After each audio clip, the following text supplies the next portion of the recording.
Hey everyone, and welcome to the back bedroom. I'm your host Jeffrey, and this is the special episodes we always do with movies, right? The impression and breakdown episode. And for this one, it is Thor Love and Thunder. So I went and saw it last night, and I know I usually do these. Well, let me back up. Where are my manners? How's everybody doing? Good? Alright, good. So I went and saw it last night, which was Saturday of the opening weekend. Usually I try to go on the Thursdays and get these out pretty quick, but work, again, has just been so crazy. So we went Saturday night. I stayed away from all spoilers and everything, so did good there. So went and seen it Saturday. So what we're going to do is how we always do it, right? Give my impressions, and then, without spoiling anything, then give you a minute to stop if you hadn't seen it, and then I'm going to spoil the crap out of it. And once you see it, come back and listen to the whole episode and let me know what you think. And I'm curious because I want to hear y'all's thoughts, for people that have seen the whole movie and everything, because this one's interesting. So we go in Saturday night again. It's 2 hours. The theater wasn't packed, which, none of these really have been since COVID, at least the ones I've gone to, which is so crazy because I remember you used to have to go like an hour early for a Marvel movie, and now it's empty. But that could also be because of the pandemic and all that. So it's just some quick stats that I just saw. It's opened domestically at 143 million, globally at 302. It is 68% on Rotten Tomatoes right now. It makes it the fourth lowest rated MCU movie ever. It's the sixth film in the phase 4 of the MCU. And so, my spoiler-free impressions. It's a fun movie. It's fun. It's definitely a comedy. Just temper your expectations, I guess, would be that. Don't go in. You know what? Honestly, don't even go in expecting an MCU movie. I would just go in expecting a comedy. If you just want to laugh and giggle, for a little while with some serious things here and there. But the comedy definitely outweighs the more dramatic. So it was a good time. I enjoyed it. And then again, I got done last night and I got home. And I was like, usually I do the episode that night, so it's fresh, I got home and I honestly didn't even know, which I'll get into all this in the spoiler section, but I got home last night and I was like, man, I don't even know what to do. I don't even know how to feel about this movie. For me, the whole movie, I'm not sure. I'm really not sure. I don't even know how to rank it, honestly.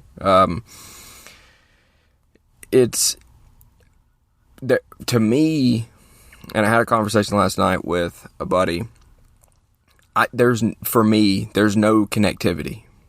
I don't know what's happened, and I don't know what's happening in the MCU right now.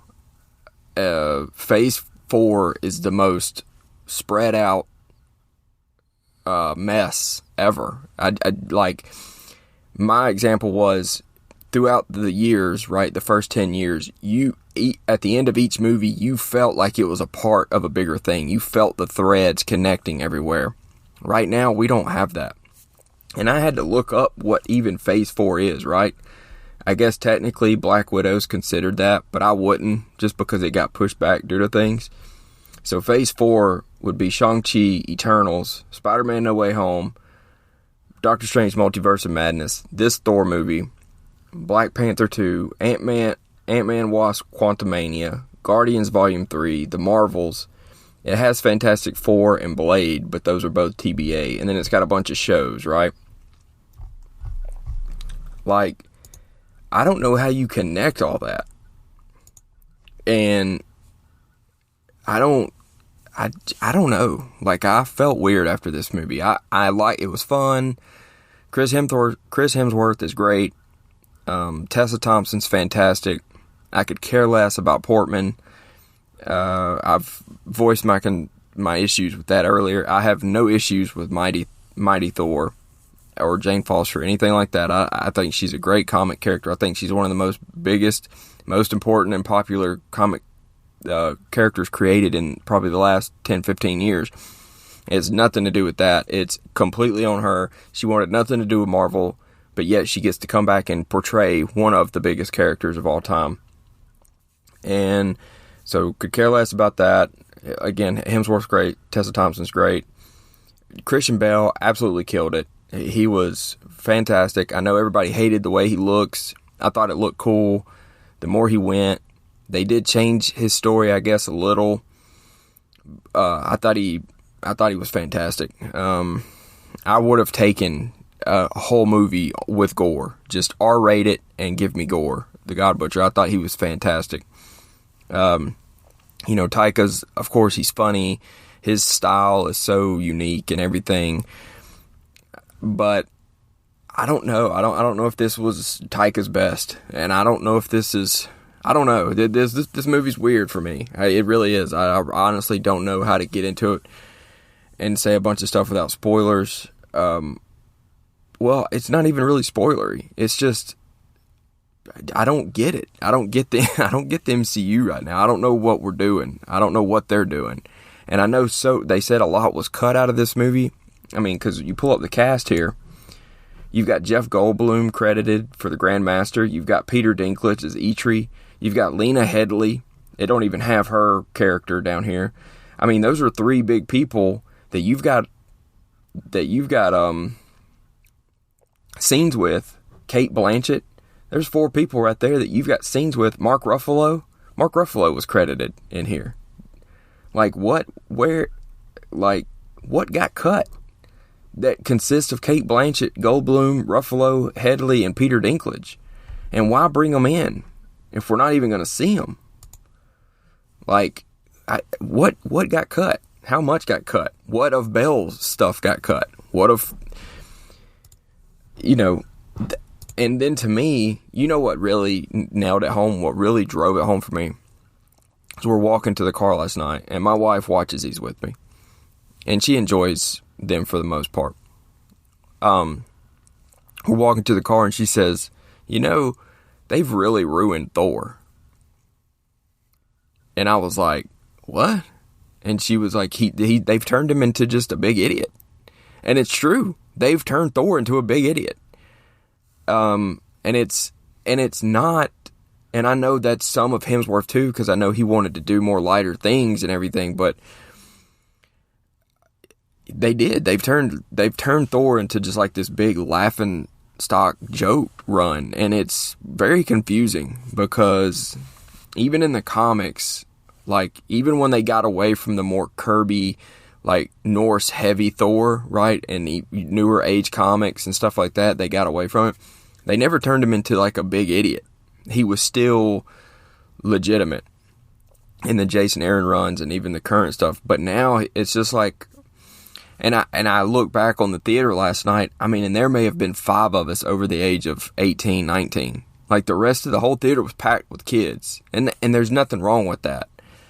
But it just kind of all hit me at once. Like they've toned it. They've done something somewhere along the way. And I guess it was Ragnarok. I guess that shift happened in Ragnarok. But I would really like to get Thor back. Captain America, had his little, funny moments and whatnot, but he was still Captain America. Same with Iron Man and all these other characters. But Thor is a completely different character now, and it's very confusing. So yeah, if you haven't seen it, I'm going to finish this up and then I'm going to go into spoilers. So again, for the spoiler free, it's fun. It's a comedy. Just go in and watch it as a comedy. Don't connect it to anything. Don't worry about this. Don't worry about that. Just go in, have a good time. You're going to get a lot of good shots of Hemsworth. You're going to get some laughs. Korg, of course, everywhere. And it's some of the shots are really, really pretty. With the color contrast and the light and dark stuff, it's really neat.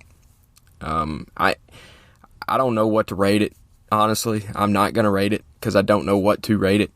I out of 10 or 5 or anything. I don't know what I would give this movie. I really don't. It's completely confused me. There are 2 post-credit scenes, so if you're into that, make sure you stay for those. 1 mid-credit, 1 post-credit. The post-credit, honestly, if you ask me, I think you could get up. Don't worry about it. Just YouTube it. The mid-credit, cool. Again, it's even more confusing than anything else, I think. But at least the mid-credit is like a new character. So I'd say you watch the mid-credit, skip the post-credit. Go in, fun movie, have a good time. If you have kids, take them. They'll probably enjoy it. Other than that, I don't really know what else to say. My early impressions I'm confused and I don't know what to do. So I guess I'm going to get into spoiling it. So if you haven't seen it, stop now. Come back after you've watched the movie. And if you are leaving, and you do enjoy the back bedroom, thank you. And please make sure to share us on all your social medias. It's free for you to do, and it's super helpful for us, or for me, and the show. Share it on your Twitter, Facebook, Instagram, YouTube, wherever wherever your social media of choice is. Just tell someone about the back bedroom. Let them know that we review movies, and every once in a while, and that we talk crazy stuff a lot. Hey, I've got a really cool episode planned for this upcoming week, by the way. I'm really excited for it. Really, really, really, really excited for it. So make sure to tune in for that. But anyways, if you haven't seen it, stop now. If you have seen it, get ready in 5, 4, 3, 2, 1. Okay. So let's spoil this thing. Again, I don't know what to rate it. I don't know what to say about it. I'm confused. Nothing connects. Phase 4 to me is a shit show. Again, I don't know. I don't even know where to go with this. Let me just talk about the post credits first. So the very end post credit shows Portman showing up as Jane because she dies. Surprise, surprise. She dies, and Heimdall greets her at the entrance to Valhalla. And he says, hey, go up to Valhalla and dine and be with the gods. And it ends with that. So what was brought to my attention last night from my friend talking, Tom, was this is the third, plane of existence that we have now, right? How is all this tying together? Okay, and so then you back up. So that post credit was just whatever. The mid credit. So let me back up because I guess I need to set it all up. So in the movie, Thor, of course, is a big dumb idiot. Like I mentioned earlier, he's with the Guardians. They're running around. They're doing stuff with the Guardians. Teenage Groot, the group there, and they're going around. They're saving people. Thor's helping. He's got a Stormbreaker. Man, just talking about this movie is wearing me out. I hate this. I hate this feeling. Because I just don't know what. I don't know what to talk about this movie.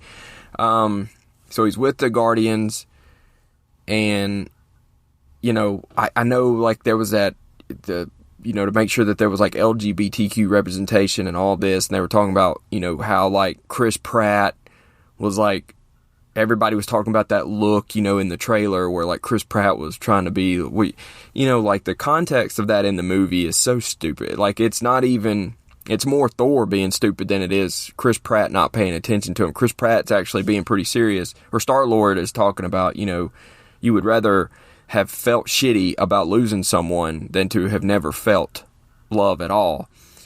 And so that's when they kind of split because they see a distress signal from Sif, who, by the way, where has she been this entire time? So they show up to her, Thor and Korg show up to her, and that's when she tells him about the God Butcher, and you got Gore. It opens with Gore and his daughter on this desolate desert, and he comes across his god, and his god tells him, there is no afterlife, you're meant to worship me, blah, blah, blah. The Necro Sword is there, they kill, and it's that body. It's cool because it looks like it's pulled from the comics of how Null got the Necro Sword. So he gets the Necro Sword and goes on his deal and becomes infected. And So then they go find Sif. They come back. They're at New Asgard. Jane, it just cuts to her. She's getting chemo. Darcy shows up. The Professor Selwig shows up. Or not shows up, but he's like shown.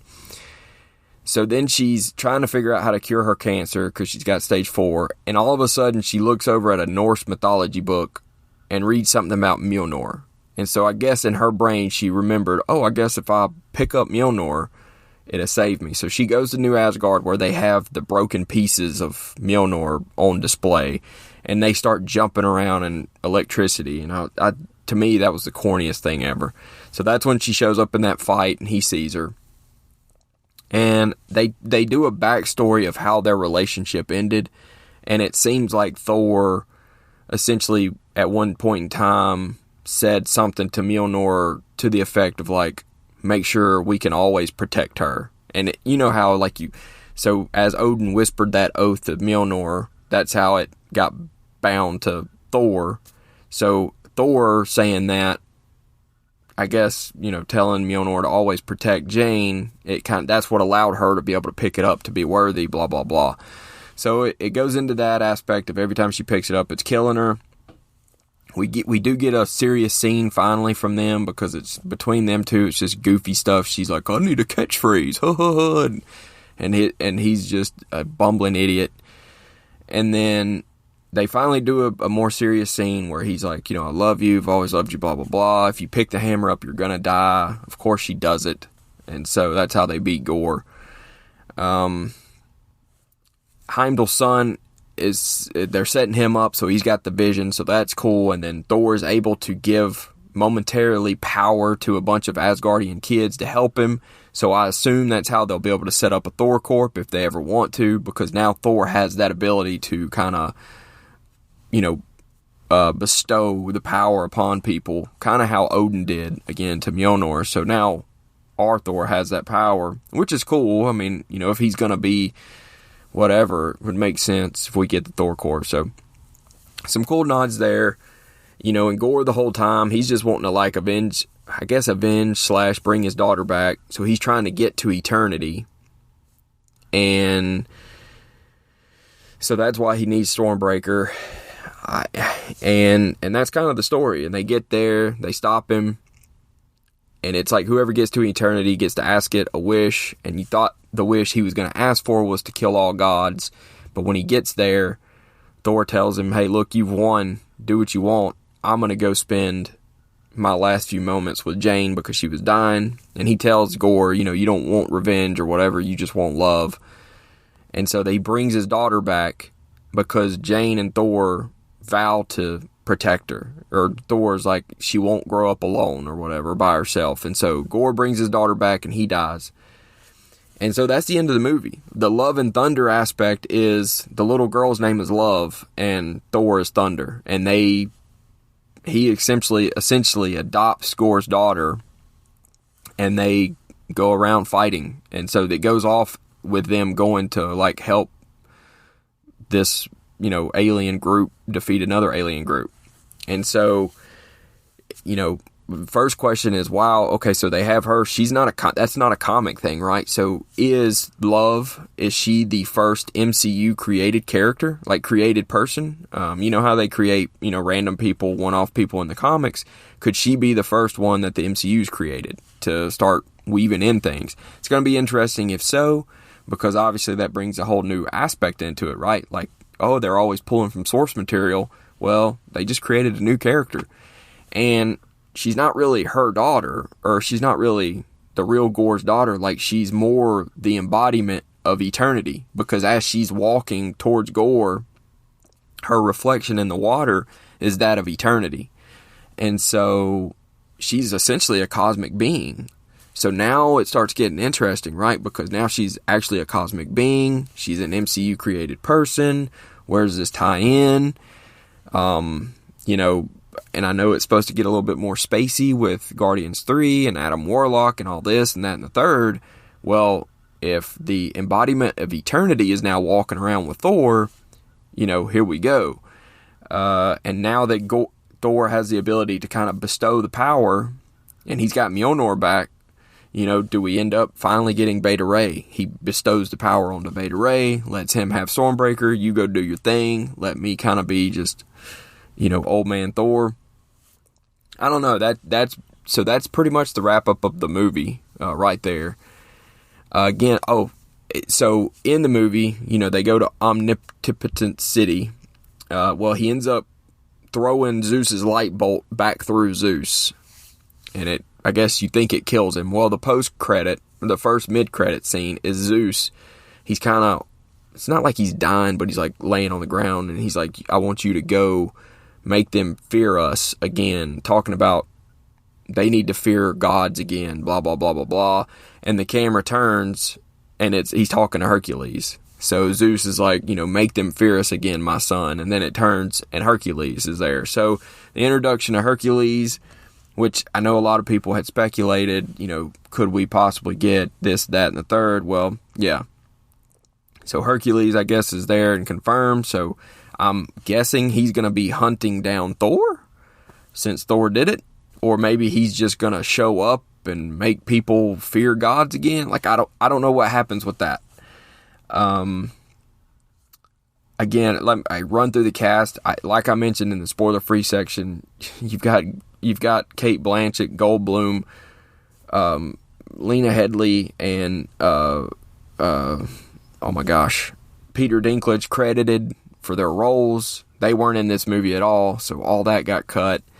The cast. Taika is Korg. Taika, he's funny, but this movie is just so much. It's hard to even get into because it's just a joke. The whole thing's a joke. There's nothing of substance to it, and I hate that. Like, Thor is like they've messed up Thor, and I love Chris Hemsworth. I think he's fantastic. I mean, there's worse people to look at for 2 hours, right? But Jesus, and so Tessa Thompson, again, I mentioned her earlier. She's fantastic. She's absolutely wonderful. Portman showed up, did whatever, and of course they had to have the little, like, at one point when her and Gore are fighting, he's like, Lady Thor, and she's like, don't call me Lady Thor, I'm not, and they, of course, it's like, it has to have that, social construct type, like, okay, we get it, okay, the neckbeards was all calling her Lady Thor, so we had to throw that line in there just to do this, to appease the wokeness, and I don't know, like, this movie feels like just one big joke, woke something. It's just, I don't know, again, I don't even want to rank it, I don't want to rank it, and, I said it last night, I'm going to keep saying it. I'm confused at where the MCU's going. I'm confused at where we're at. I don't know how any of these connect, and I don't know when they start connecting, because Black Panther 2 is next. You telling me that's gonna tie it all together? Nah. Ant-Man and Wasp in Quantumania, that's probably makes the most sense. Again, friend Tom has said that all along, and it does make the most sense, because if you're going to bring in Kang and start tying stuff together, Guardians 3 should do it good justice. But it's just like, man, I don't know what's happening. I don't know. And, so maybe this is why the big return to Hall H, right? Because, and I know the last time Marvel was in Hall H at San Diego Comic-Con, it ended with Thor Love and Thunder, right? That was the last thing they had on that timeline roadmap. Well, now we're at that point of being caught up to it. So Comic-Con is July 21st through the 24th. So, hopefully we'll get some answers there, or a roadmap, or an idea. And, I'm going to say it. I think this is a miss by Taika. I think it's just too much. I don't know. It's just too much. It's too much of everything. It's too much of the comedy. It's too much woke. It's too much everything. I think it's whatever. I don't want to say it's a miss by Hemsworth, because I know he loves this character, and I know he wants to do it good and everything, and I think he does a good job. But yeah, they've turned Thor into something that he's not. Typically, and so that's weird. I don't know. This is probably the worst impression and breakdown episode to listen to, and I'm sorry. I'm trying not to be so down on it. I don't. If you're an MCU fan, let me know what you think, please. And if you love this movie, or if you like, please sound off in the comments, or let me know what you thought. And if I'm thinking, if I'm missing something here, because I feel like I've tried to connect it every way I can, and I can't. And I'm just not sure where Marvel goes. I'm just not sure where the MCU's headed right now. And, you know, maybe it wouldn't have been such a bad idea after Endgame to take, like, a little bit of a break. You know? And I said that I had been talking going into Endgame, and I even said it after Endgame, that the MCU will never be the same after this movie. Endgame changed the MCU. That was it. Like, it's going to be hard to ramp back up and get excited and build up and do all this stuff. And I'm finding myself in that position right now. And now I'm not saying I can't be changed or whatever, because, hey, Guardians 3's coming. Adam Warlock's involved. I can't be more excited for that. Adam Warlock's one of my favorite characters of all time. Give me more Guardians 3. You know, Fantastic Four is on the way. Cannot wait. X-Men on the way. Cannot wait. Blade is going to be fun. There's a lot to be excited about, and and don't get me wrong. Again, Guardians 3 and all that, I'm excited. It's just right now, I don't know. I don't know where we're at, where we're headed, and I think there needs to be. I don't know what there needs to be. I want to see what these things. I want to see all this stuff that supposedly got cut. I want to see that, and man, I wish they would have done Gore a different way, because I thought Christian Bale really did a fantastic job with that character. I love the motivation. I love Gore's story, right? If you read Jason Aaron's run, I love it. I love it. And man, I'll tell you, I try not to play like that dad, I have a kid role a lot, or card a lot, because I feel like it can kind of be overused. But with me having a daughter, man, just watching it at the beginning, right? Like, he's doing everything he can to try to protect her. They're in the desert. He's, like, cuddling them up over, and she's dying. And, you know, it's all he can do is to keep praying to this God to please save, not even me, just save her. And it's just, he goes through all this trouble just to get to eternity, just to try to bring her back. And it's just, it's something else, man. Christian Bale did a great job. And, you know, Hemsworth does great. I thought the Guardians were great. Pratt is fantastic. You know, Kraglin for a little bit was hilarious. I mentioned Tessa Thompson earlier. You know, and then the Portman stuff was just so corny. Like, she's like, oh, I need a catchphrase, like, meet my hammer. And I just like, oh my God. And so it's cool seeing Heimdall's son. And then it shows Sif at the end, so she's living now at New Asgard. So I'm guessing if they do a Disney Plus show with Sif, we'll get maybe it'll fill us in what she had been doing, like so. And hopefully we get Beta Ray soon.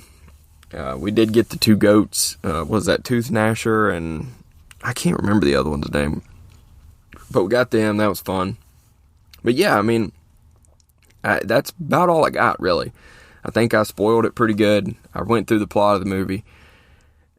You know, there's not really much to say about it. And I think that's why I didn't do the episode last night, because I was just like, man, I don't really know what to say about it. So that's it. That's Thor Love and Thunder. Fourth worst rated MCU movie, according to Rotten Tomatoes. I can see the critics and the people that hate the MCU and all that, like, they're just going to pile on this movie. Like, it's going to be bad. Like, all you're going to read about this movie is negative stuff, probably. And then the stuff you do read that are positive, it's just a comedy. Chris Hemsworth, you know, looks amazing in it. He gets naked, and it's a comedy. And that's what it is. It's a comedy with about 4 minutes of dramatic gore.